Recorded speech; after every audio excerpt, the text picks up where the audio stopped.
Welcome, everyone, to the first live stream on this channel. I really appreciate you being here. And yeah, thank you all so much for following along in this journey and helping me reach 500 subscribers. It's wild to just think about what that means, that there are 500 people who decided to follow along on this journey and to learn more about writing and to be more creative and to tell better stories and to write better characters. So thank you so much for joining me on this journey. I appreciate you being here. And today's Q&A is going to be really relaxed. It's going to be a fun time. I don't have anything scripted. I do have some questions that I pulled in advance to answer for this Q&A, and then once we go through those questions, if there's any questions in the chat or you guys have any additional things that you want to know, whether about the writing process or character creation or any random facts about me, we'll discuss it. So brew yourself a cup of tea or coffee, whatever floats your boat. And we're going to get started with some questions that you guys have already asked. Oh, let me pull these up. So one of the first questions that I was asked was, do you like books that are mostly built on tropes? Things like enemies to lovers, fake dating, stuff like that. Here's the fun thing about tropes. And this is something that a lot of new writers can get kind of stuck on sometimes that I've seen is tropes and what's the term? Tropes are what make stories the stories we want to follow.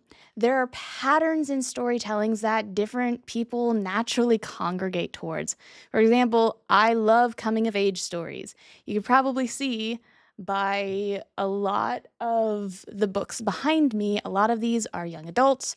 They're coming of age. They're people figuring out who they are and how they fit into society. I also love good versus evil stories, which is a lot of these stories behind me as well. So yes, there are books that I read because of the tropes, but that's because those are the patterns of stories that I like. And when it comes to being worried about writing tropes in your stories, it's gonna happen because stories follow natural patterns. And these patterns aren't bad things, they're not things to avoid, but it's what draws people in. If you want to read happily ever afters, well, you're not going to read a romance that ends in a breakup. You're going to read a romance that ends in a happily ever after. If you want stories about hope, you're probably not going to go watch a horror film. If you want something positive and uplifting. If you want something that you know it's going to end happy, you'll probably go watch Hallmark. So these tropes are things that will help you as a writer be able to pinpoint who's going to like your stories. So yes, I like stories that are built on tropes because most stories have tropes and patterns. The next one that was asked is, what is your favorite movie and what do you like most about it? My favorite movie has been, since I saw it in theaters, was How to Train Your Dragon. Not only was the animation just gorgeous, it is, in my opinion, a masterfully made film. The dialogue is witty and snappy and so memorable. I love the sensation of flight and how they use the music more. There's, I think, an 8-minute section where there's no dialogue and it's just Hiccup and Toothless interacting, and it's just the music and the visuals telling the story. But the real reason why I love this story so much is because it means something important to me. This channel is called Going Beyond Entertainment because I believe stories should do more than just entertain. They should provide hope, teach lessons, and be encouraging. It's why people love stories. They find something that speaks to them and they hang on to it. Well, for How to Train Your Dragon, the reason why it's so special to me even to this day is because I grew up as a Christian, and around the time when that movie came out, I began really encountering the Holy Spirit a lot. And it was this beautiful relationship with the Lord that those around me didn't understand. So, like Hiccup, I felt like I have this incredible relationship, and I don't know how to tell the people around me about it without scaring them off because it's new and it's different and it's scary. Oh, dragons were terrifying to people. So that's why I really love the story beyond the fact that it's just a really well-made film, is because I relate so heavily to it. And isn't that why we all love stories? Is because we see pieces of ourselves in it, whether pieces of who we used to be, who we currently are, or who we want to be in the future. Now, someone else asked a very potent question, and it's something that we all deal with. And it's someone said, I'd like to know about overcoming insecurities and imposter syndrome. How do you know people will actually like your stories? How do you know people will actually like your characters, and that all this time and energy and effort you've put into building these things and figuring out this story and fleshing it out? How do you know it will be good and that you're just not faking it and aren't actually a writer and all of these things? If you're feeling this way, you are not alone. I would argue most every artist, if not most every person, has felt this way. And here's something I've heard about imposter syndrome before, is if you have imposter syndrome and you feel that imposter syndrome, it's typically because you care about something deeply, that something is important to you. And that's why you're feeling this, oh, am I good enough? So how do we overcome imposter syndrome? It is very simple, but it is hard to execute. You ready? You keep doing it. Take this whole YouTube channel, for example. I love helping people learn how to write. I love helping people tell better stories and make stronger characters because I know what it's like to feel that imposter syndrome and to also feel like I had to figure out all of this writing stuff all on my own, kind of floundering around doing that. So that's why I created this channel, because I wanted to help people who were newer in the craft, people who wanted to learn more. I wanted to give access to the information and the knowledge that I've learned over the years to help other people. I had never done a YouTube channel before. I hadn't made a video about myself talking about this content before. And I thought, who's going to listen to me? No, I'm unknown. I'm not like Brandon Sanderson or George Lucas talking about writing. I'm Alyssa talking about writing, and most people don't know Alyssa. So who's going to listen to me? I don't feel like I could do this. But one video at a time, I kept coming up with ideas, I kept filming it and posting it. And as I kept going, as I kept progressing, we kept growing. More people kept joining in this journey. So how you overcome imposter syndrome and overcome those insecurities is, first of all, look back on what you have actually accomplished. Say you are revising a draft right now and you feel like, I can't make this good. Well, pause, look back and go, you've written a first draft. That's a big accomplishment that not a lot of the population has actually done, to draft their first book.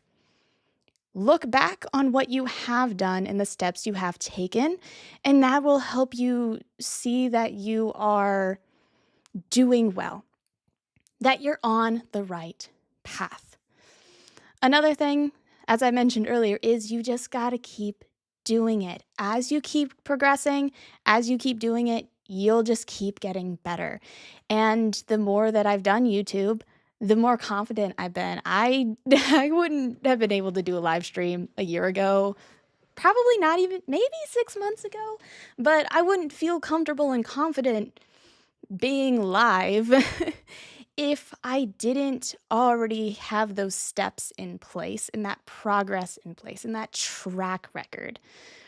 So, getting over the insecurities, you just gotta do it. You gotta keep going. Look at what you've done in the past, and feedback is really helpful. Get in a community of other writers, have someone look at your work and see what works and what doesn't. And I recently had some feedback for my work in progress, and this has to do with overcoming insecurities. And the whole chat was about an hour long. You read a snippet and then you discuss it. Well, we ended up talking for over 2 hours. And I thought, okay, cool. This is normal. It, in fact, was not normal. And as I was getting a bunch of feedback from people, and they're very excited, I was reminded, hey, the reason why we're giving you so much feedback is because we actually care about this story and we think it's cool and we want to learn more. So sometimes just getting your work in front of other people, I know it can be terrifying to do. It's very vulnerable to do, but that will also show you what you are good at and show you what you can get better at. And that's also going to help you overcome those insecurities and that feeling of imposter syndrome. So, very simple. Just keep doing it. But it is difficult to execute. But aren't the best things in life typically the hardest things to do?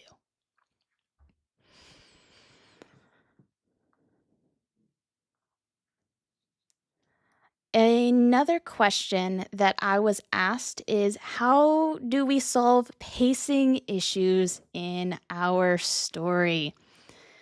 Pacing can be the result of a couple different things. So the two main issues with pacing are your tension, your conflict. So imagine that this is going to be okay. So imagine this is your story. It's a blank page and you have something crazy happen, and then you're up here, and then something crazier happens, and crazier and crazier and crazier. And that is not good pacing because the tension keeps building. Well, what about the opposite direction?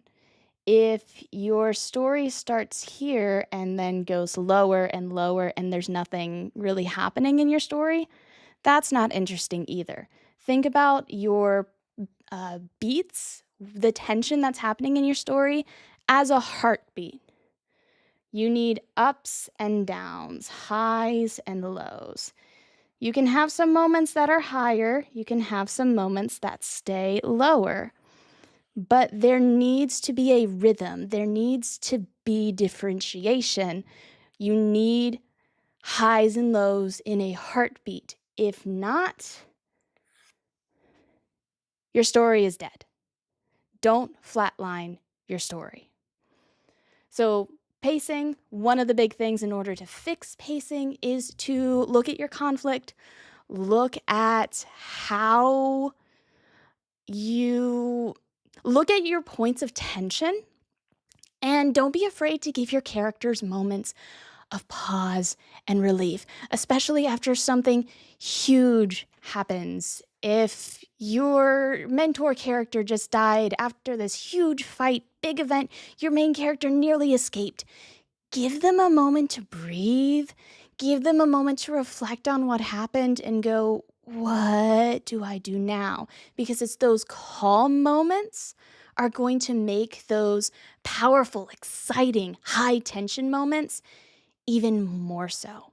The lows, make the highs higher, and the highs make the lows lower. Another element of pacing is something that I first heard Brandon Sanderson talk about, and that's the 3 P's of plot, of pacing, of story. I don't remember how he phrases it, but it's the 3 P's. It is your promise, your progress, and your payoff. People get bored if you give them a promise in your story that you don't fulfill. So make sure that you fulfill that promise. And how do you do that? If you have 2 characters meet in a coffee shop in the opening scene, and they're a little bit flirty and they're arguing over the last donut or whatever, that goes into your audience's brain of, oh, this is a promise of a romance plot. And if suddenly we Indiana Jones go get the MacGuffin for the rest of the story, your audience is going to be going, okay, but what about the romance? Was this a romance? Are we doing a romance? Where is that? Where are these 2 characters? Why aren't they together anymore? What's going on there? So, what you promise your readers is also going to lead to your solving your pacing issues and showcasing progress towards that end payoff, that end goal, that climactic moment is also going to help you with pacing. You need to show your characters actually taking steps towards this goal. Let's take Indiana Jones for an example. He hears about the MacGuffin that he's going after, then he starts researching it. He finds an expert in that area, and then he begins traveling with said expert, and then he gets captured or double-crossed, and then there's snakes for him to deal with, and he enters some kind of temple or, ancient ruins and avoids traps. And then he gets the MacGuffin, and he loses the MacGuffin to the bad guys, but the bad guys get what's coming to them, and Indy leaves empty-handed, but alive. I just explained, I think, every Indiana Jones movie, and I also just explained the opening of Indiana Jones. Promises. The first 8 to 10 minutes of Indiana Jones is the promise of what the entire plot structure for the whole movie is going to be, and I just stated it. So seeing him take those steps towards the end goal of getting the MacGuffin, even though he loses it in the end, it doesn't matter because he won. He beat the bad guys, and that feels victorious to us. And that's another way that you can handle pacing, is look at your story critically and ask, is my character making progress? Now, progress doesn't just mean that your character is succeeding. That's not what progress looks like. Your character can be backsliding. Your character can be failing. Your character can be trying to get the MacGuffin and then gets captured by the person he was trusting at the beginning of the story. Your character can get betrayed. Your character can fall down a pit and get stuck. But them sliding backwards is still story progress. So those are the 2 main things to look at when you are doing pacing. And this goes back to the tropes that we mentioned at the beginning. There are certain different types of stories, types of tropes, different patterns of stories you expect different things from.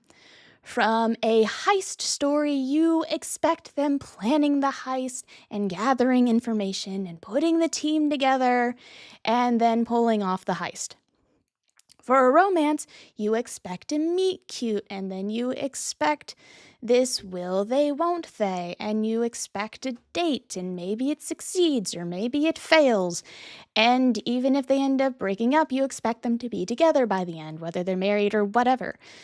Different story patterns, your audience are going to expect different things. So when you're writing those stories, make sure that you understand the story pattern that you're writing. And that's why I said don't worry about oh no, if I write and using this trope, I'm not original. There's no original story under the sun.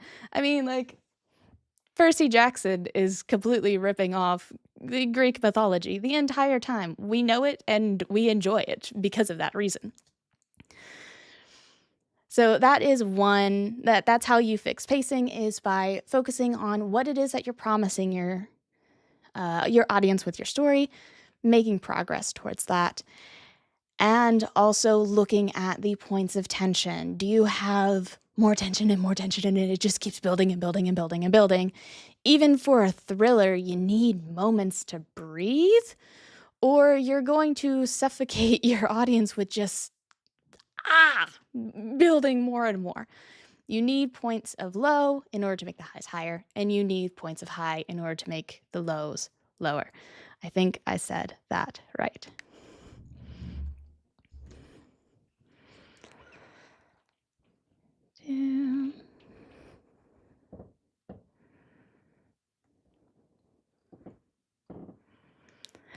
One other thing that I wanted to talk about is character relationships. And how do you make characters feel like the relationship is real?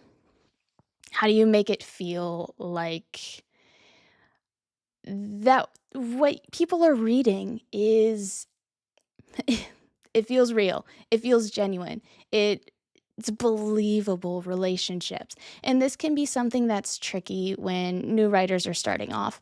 Is one big thing is a lot of their characters can feel like they're the same. And this comes because of two things. One, it's just lack of experience. Writing is a craft. It is something that you have to practice, that you get better at.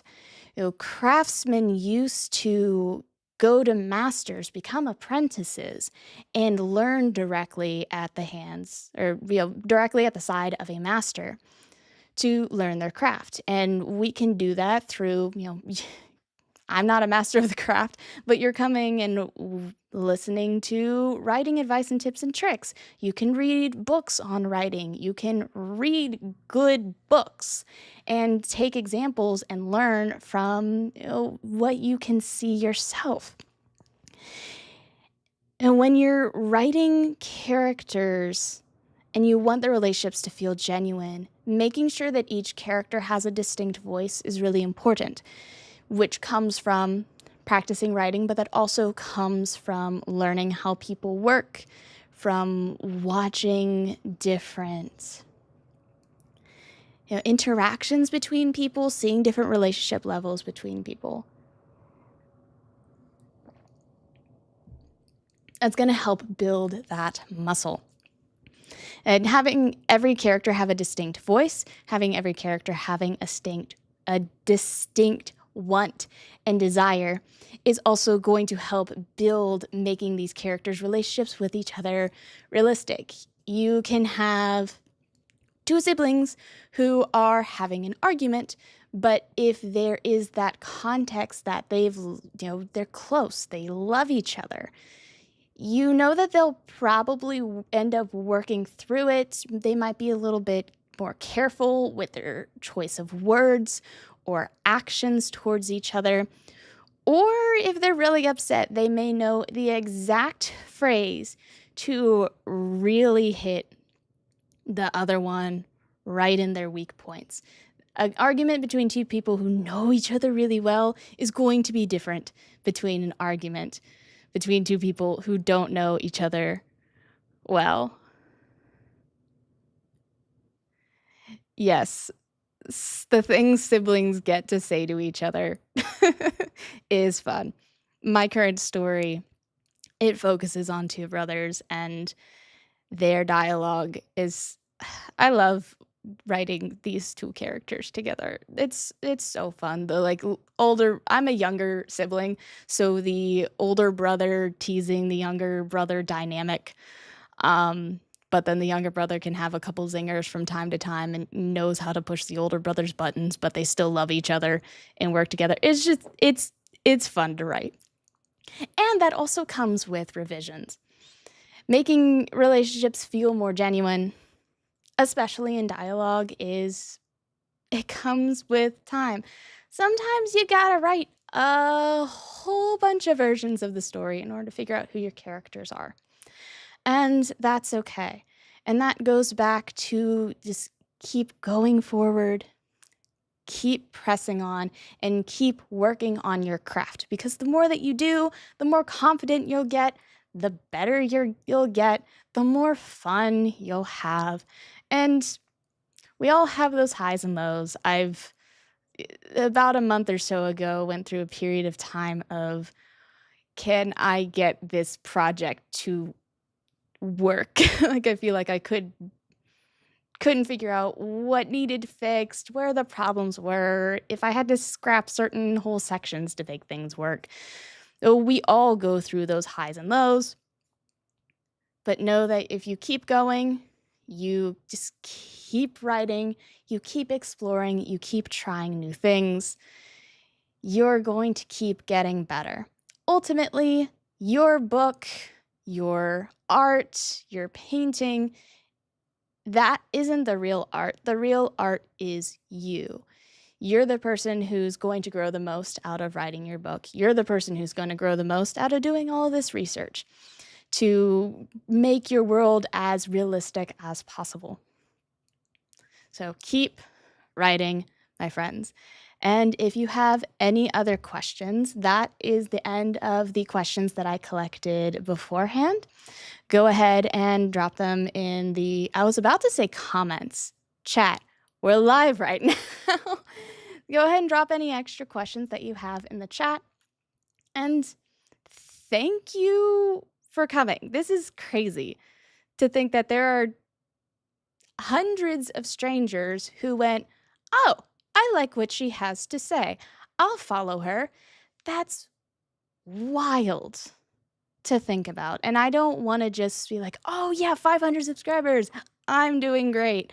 I understand that each number is a person, and I've loved talking to people in the comments.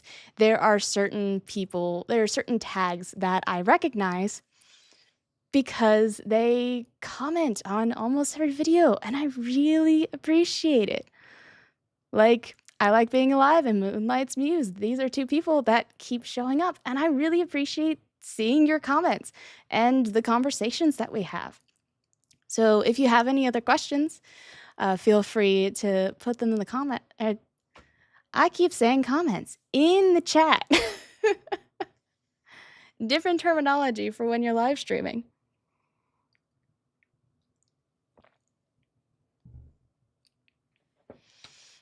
But yes, welcome to the party.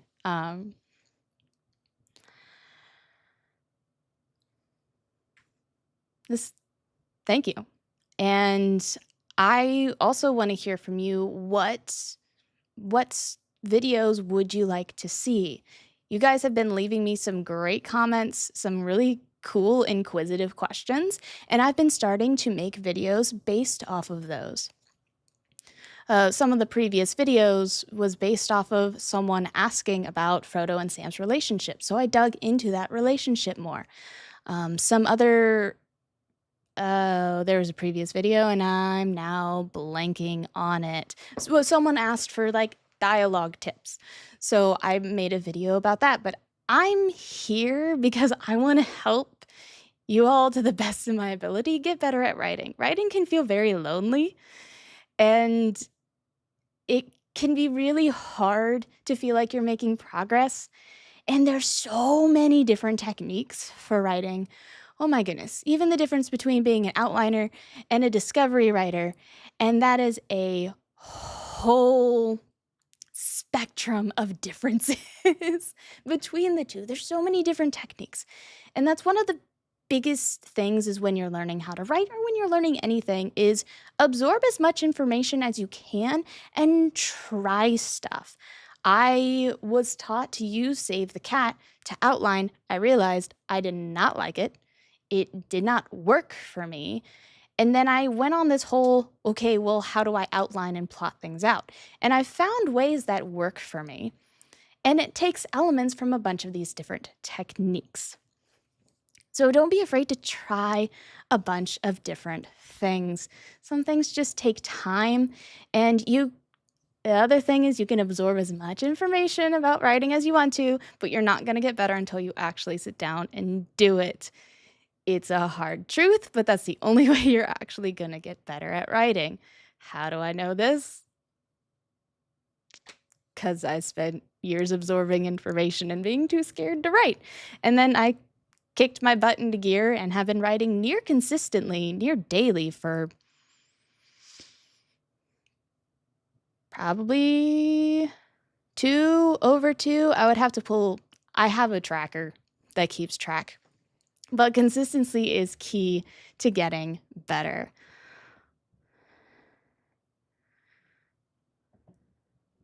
What are your opinions on using AI to help with writing? Not writing itself, just editing the sentences and stuff. So this is a hot button topic. I've been wondering if I should make a full video on this, but ultimately, you can hang up a picture with nothing but a hammer and a nail. You can hang up a picture with a stud finder and a leveler and a drill and a screw. There are different tools for different things and for different outcomes. AI is a tool that can very easily become a crutch, in my opinion. Also, I've experimented with AI and just like trying to see what its capabilities are. I don't use AI for my actual writing. I use it as like a more intentional search engine, basically like going, I have pocket watches in my world. What technologies would exist in order for that technology to exist? Because I don't know a lot about every little facet of history. So I use it with a grain of salt because in my experience, AI spazzes out a lot. And the information that it tells you is not always accurate because it's pulling from whatever source it wants. I was trying to find, even before AI became a big thing and was everywhere, I was trying to find a solution I had a heated vest and it was blinking purple and I couldn't figure out why. And AI said, oh, it's a loose wire. Well, where did it pull that information from? It pulled it from a Reddit thread about LED lights, purple LED lights being strung around a room, not the product that I was looking for. So it can be a tool, but don't let it do the work for you. Like when it comes to editing, there's like Pro Writing Aid has a free thing where it gives you like different words for you to use. I haven't really dug into that system a whole bunch, but it's going to pinpoint kind of the most obvious things. And I've talked to someone who actually studies AI, who trains people how to use AI, who trains AI, and said, should artists be worried about AI? And he said no, because this is what they do. AI has this huge plot to choose from, and you tell it to make a picture, and it's going to go boop and choose the middle section, as middle as I can get without saying this. And you tell it, okay, I want you to do this other picture, and it's going to go boop and choose the middle point again. It's going to go for the most obvious thing, and that's why if you like look at AI photos and things like that, they all kind of look the same. So keep that in mind if you do use editing tools. It's going to probably give you the most cliche stuff it finds because it's trying to give you information it thinks you want. And it also tries to please you. So if you're like, oh, is this fact true?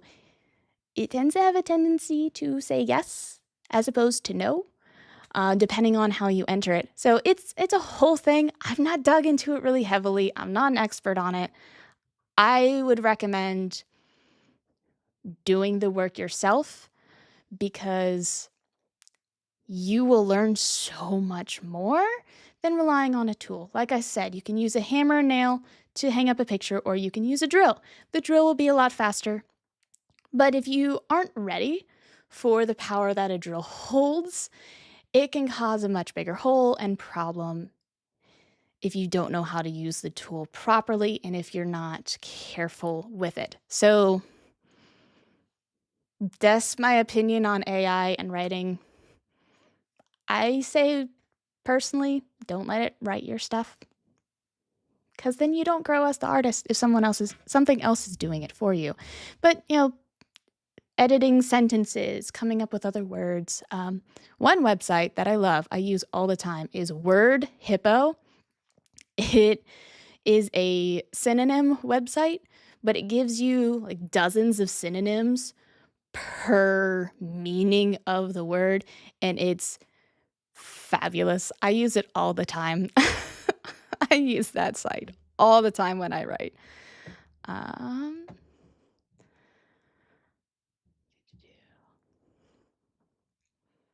What types of stories do you like reading, and what types of stories do you like writing?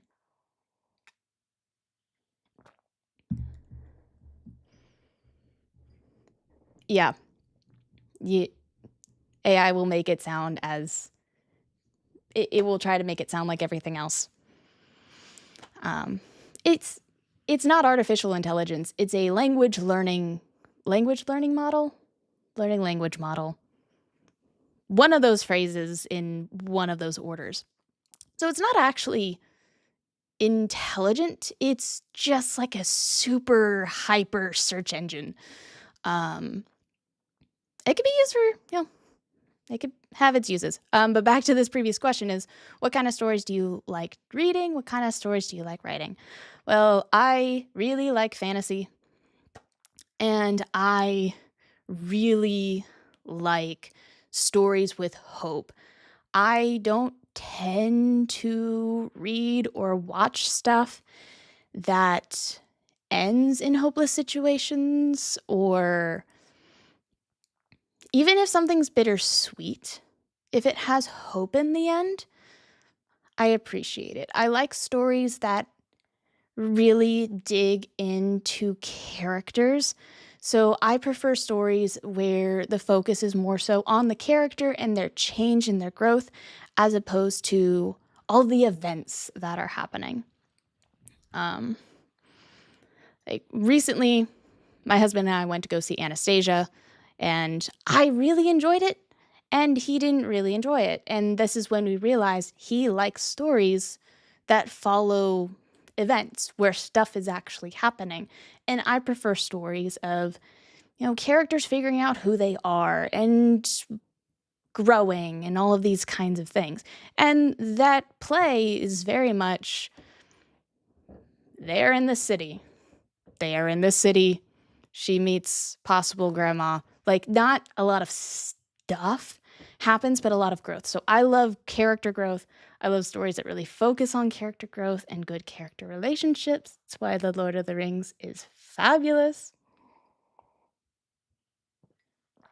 Both movie and book are great.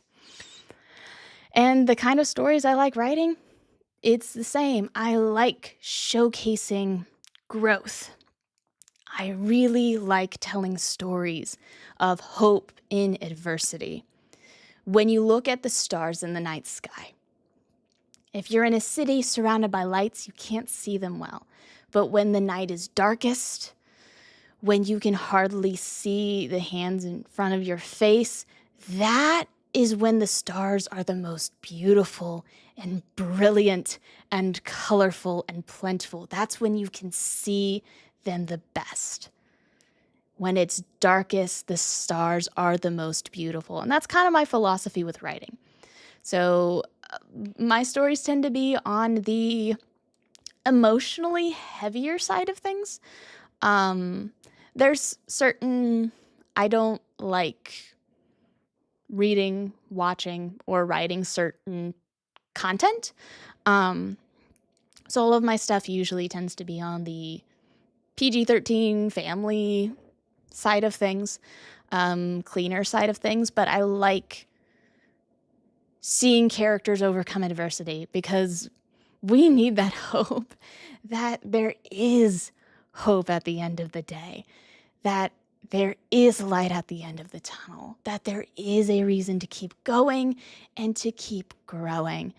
And that also represents my hope in God. I love him. I know he holds everything together. And I know at the end of the day, he's going to be victorious. No matter how crazy this world gets, I know that I can trust him. And it's that kind of hope that I love in my stories, writing, reading, both.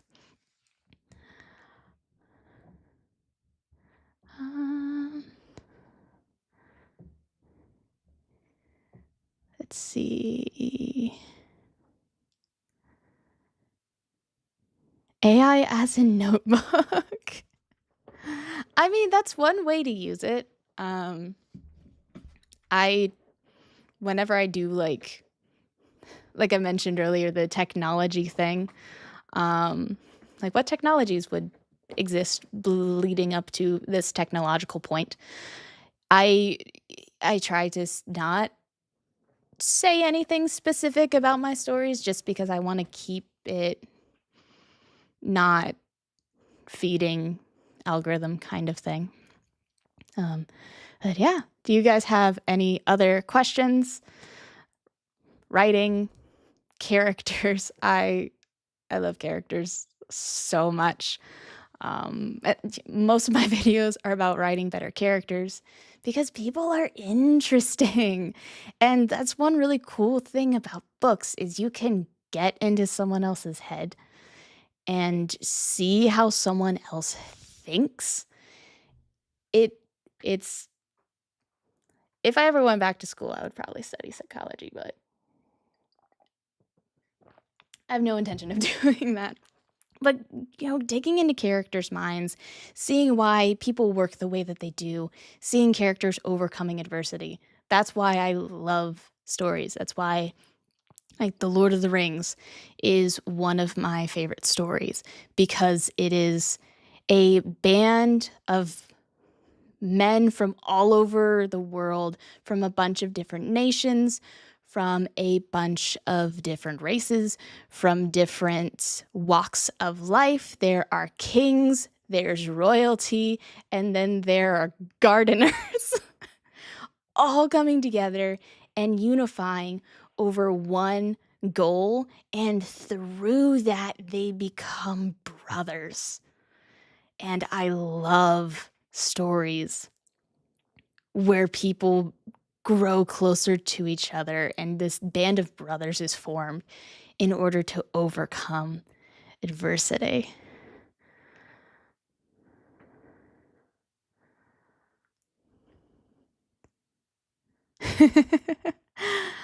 I can also relate to trying to write more kind of cozy, wholesome, chill stories, and then they don't end up being that way.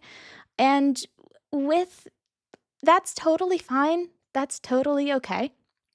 And here's why. As you're figuring out your story, some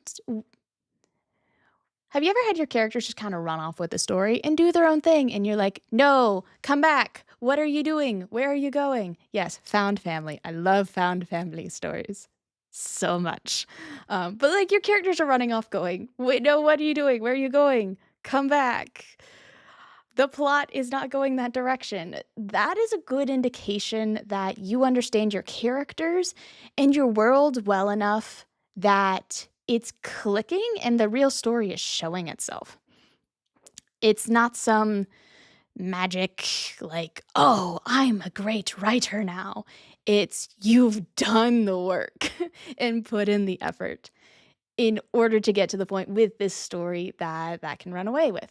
And that's why I've noticed a lot of newer writers benefit from outlining, where a lot of seasoned writers tend to be more so on the discovery writing side. They just write the story as it comes out and go because they've developed that muscle of being able to know a story well enough and the characters well enough, quick enough that they can just let it show let the story kind of unfold on its own.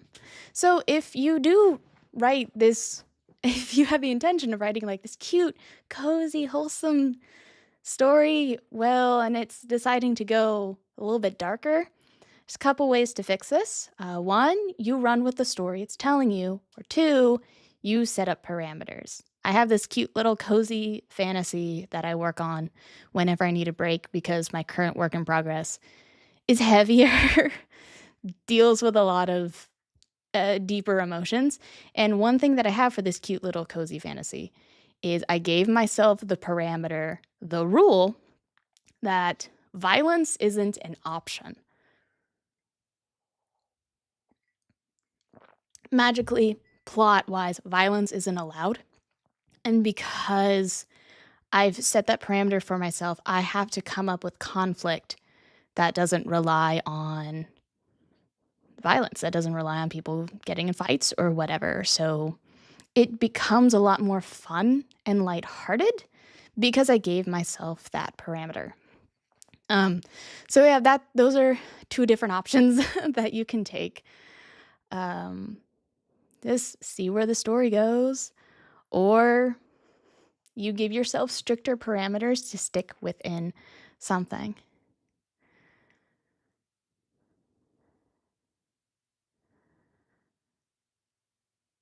Ooh, some things I dislike in stories.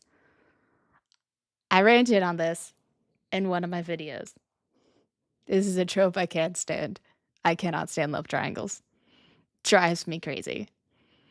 This is a personal thing. I just don't like love triangles. I'm gonna refill my tea while I have a moment. But other things in stories that I dislike, I do not like it when things just work out for the characters. And that's something I'm being very particular with my story, is that things don't just fall into place for them. Or even if something does, Deus Ex Machina for a character, that there's a reason for it and it relies more on their skill. Boo, love triangles. I'm not alone. Yeah, I think if you like someone, there shouldn't be someone else in the way. That is my opinion of love and of relationships, romantic. But what I don't like with stories, back on track now, is when things just fall into place for characters. I want them to work hard for it. And this is why I made a video about Luke versus Rey. Is one of the pitfalls of the character of Rey, in my opinion, talking Star Wars, is that she doesn't need training. She just can use the Force. Like, you can have a character who's really powerful, but that doesn't mean they're skilled in using that ability, if that makes sense. I'm not saying I don't like really powerful, overpowered characters, but there needs to be a struggle for them to succeed. Characters who just get everything handed to them on a silver platter is not interesting.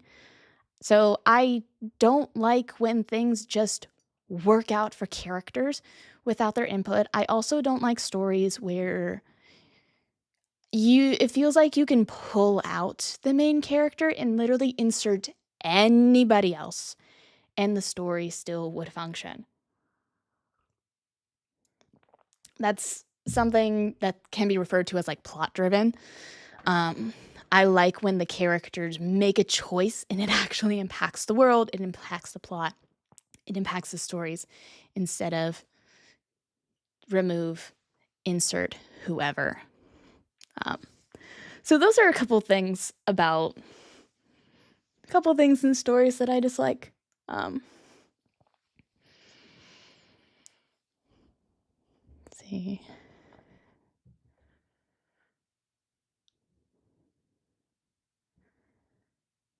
Yeah, when terrible characters have to live with themselves, see consequences. And this is why I like the character of Iroh and Zuko. Zuko's probably my favorite written character arc ever. It's fantastic. But that's one really cool thing about Iroh is Uncle Iroh works so well as a mentor. And I'm talking about the animated series. I can't believe there's more than one.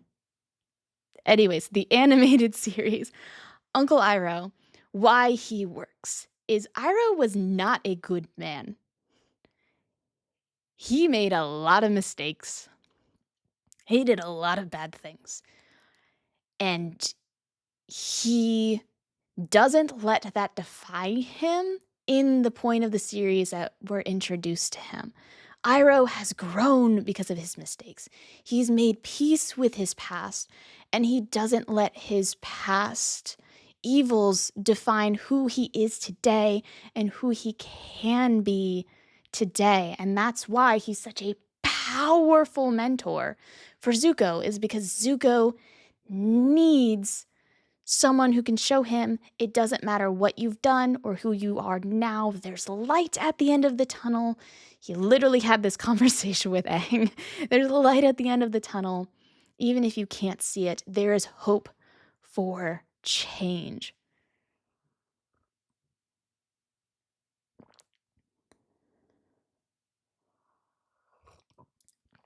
Yes, Avatar: The Last Airbender did something right yet again. It is my favorite show for a multitude of reasons.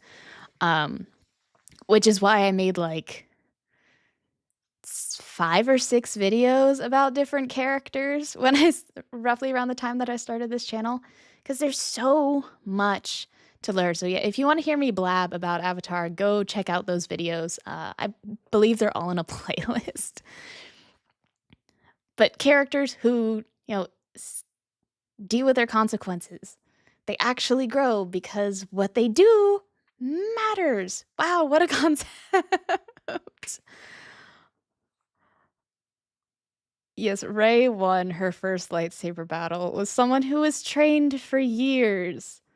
Yeah, it doesn't feel realistic. And it doesn't feel earned. And that's one thing that we love about stories and characters, at least based off of how I see people react, is underdogs. People who work really hard. Spider-Man is such a popular character because he goes through the ringer and is constant. Even though he's ridiculously powerful, it feels like he's near constantly is getting just destroyed or having all of these problems or being pounded on. Like, there's always something happening. There's always consequences for his actions. I can go stop this bus, but then I miss my lunch with Aunt May. I can stop the rhino, but then I miss hanging out with Harry, and people get suspicious and don't know what's going on. So there's always this give and take with that character. And yeah, Rey, everything kind of came really easily to her. And I talked about this in the video where I talked about the differences between Luke and Rey and why I think Luke works and Rey doesn't. But I think she could have if she struggled and then overcame. We like seeing people struggle. We like seeing people succeed. Why? Because we struggle in life and we want to have hope that you can get better, you can succeed by working your way through things. Things will get better and grow stronger. Yes. That can be a downside of learning about storytelling stuff is suddenly you see problems. My family does not like watching movies with me, especially after I was in film school, because I would point things out. Going back to the example of the Star Wars sequels, talking about that a lot more than I thought I would, is, if you guys haven't seen it, I'm going to talk about spoiler. So when, what's his name? Kylo Ren. Ben. When Ben was like, should I kill my father or not? The lighting was blue and then it was red and then it was blue and then it was red. And I leaned over, I think it was to my dad. It's like, it's going to go blue, red, blue, red. It's going to stay red. And then he's going to kill his dad. And 7 seconds later, that is what happened. So when you know more about storytelling, yes, you see these problems, but noticing a problem is the first step to solving it. When you notice something in your work and now you're aware of it, you can make it better, you can make it stronger. And that's one thing about any craft, anything that you do, is you're going to keep growing. Your third book is going to be a whole lot better than your first book. That's just the nature of it, because you're going to keep growing as an artist. You're going to keep learning more things. You're going to keep noticing more things. And you're going to keep developing your skills. Yes, I did see that whole switch coming. And that's something that I've learned from filmmaking that I've been really enjoying figuring out how to integrate into books is film has a lot of visual and audio cues of what might happen. Lighting is huge. I did an entire college paper on how the lighting of Kung Fu Panda 2 told you exactly who is in power and in control when. And that's something that I want to pull into writing, is using those visual cues to pinpoint, hey, this is important. This is happening right now. Or colors. This color means this thing. So not only with, reading a bunch of books will help you be a better writer, but just studying different art forms in general can give you a bunch of different ideas of how to write better, more vividly. Going out and sitting outside and then writing down what you hear, writing down what you see, what you feel can help build all of those different sensory details into your repertoire.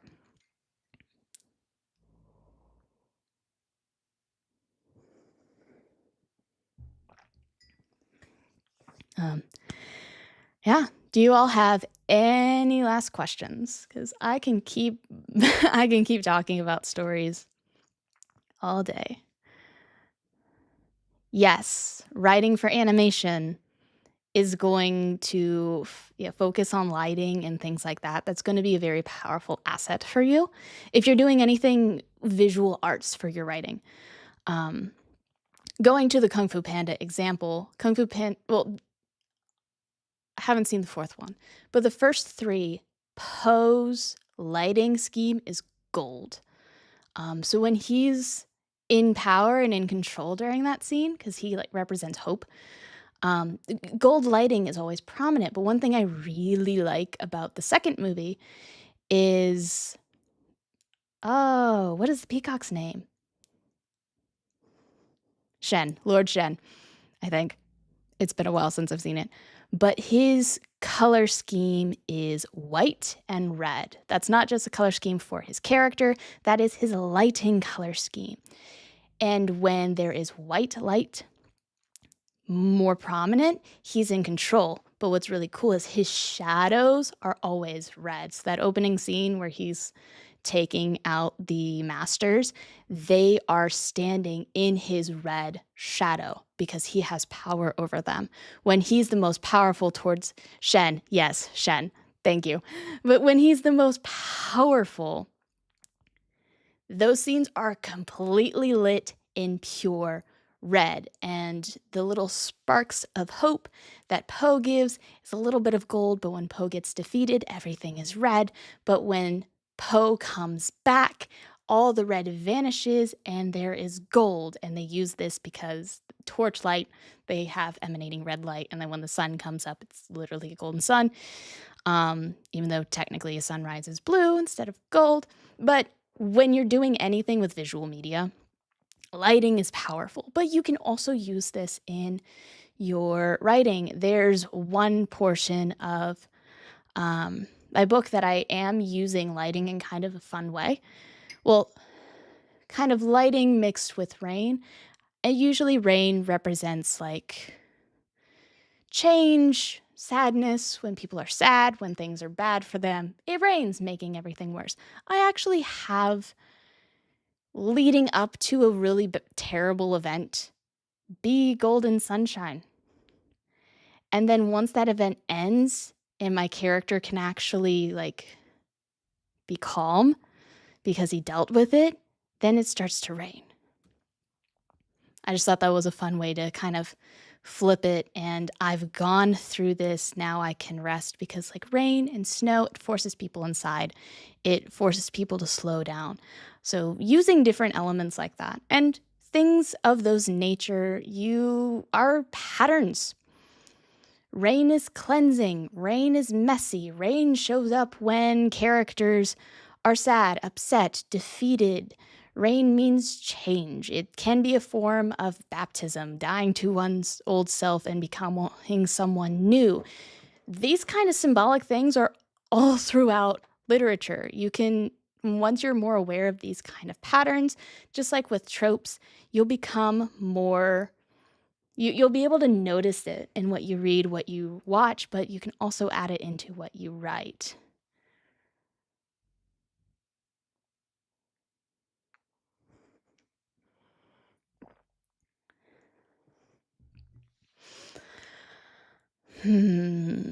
Talking about villains.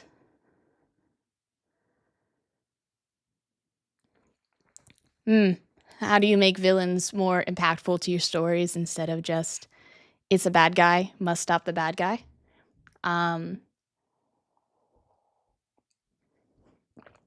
Great question. And paralleling them, there is a term called shadow. It's an archetype.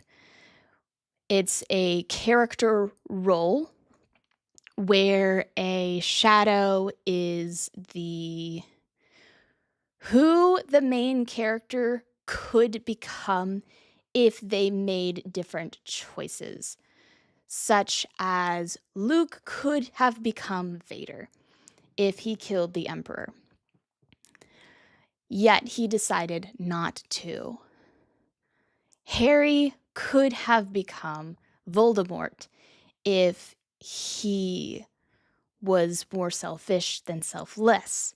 Lunar Chronicles, up here. Cinder could have become Lavanna. They are foil characters. They're mirrors of each other. Their pasts are very similar. What they've gone through is very similar. But the difference is the choices that they made. Adding those kinds of parallels, making your villain not just a bad guy, but a shadow of your character. This is if your character looks in the mirror and made all the wrong choices or aren't careful, they're going to become this villain. That's going to raise the stakes of stopping the villain, because now it's not just must stop the bad guy because he's doing bad things. It's, I have to overcome this in myself. And I need to stop him because I don't want to become like him, as well as stopping him from using the Death Star to blow up planets. It adds personal stakes to the story and not just plot stakes. It also makes us care about your character a whole lot more, because if we can see who they become, if they walk down this path instead of the hard path and doing the right things, suddenly your audience is going to be more concerned and scared that they'll go down that path. Lunar Chronicles is a fun series. It's probably my favorite book series because it's fun. And those are the kind of stories that I like. The young adult, coming of age, found family, against the odds, good versus evil. There's consequences for every action. I also like that all of the characters are dynamic. I think I also did 5 videos about this series. I did one per leading lady and then the last book of how to like write a cohesive series, because that's a whole nother beast than just writing one book, is writing multiple books that are cohesive and work together. So that's one of my favorite things to read. It's also based off fairy tales, and fairy tales spin-offs, those are just fun. I like Disney. I grew up enjoying all the Disney fairy tales and things like that. So those are other stories I enjoy reading. Well, thank you all so much for joining. I've had a blast, and I've really appreciated seeing all of your questions. If you all have more questions, or if you want me to do another live stream like this again, let me know. This channel exists to help, and I want to help. So if there's a certain writing topic or something that you're struggling with, or you're trying to figure out how to make your characters, your villains actually matter and those stakes higher for your readers and for your main character, let me know what you would like to see. I don't know everything. I'm still learning and plan on learning the rest of my life, because that's art. We just keep growing as artists. But I've learned a lot.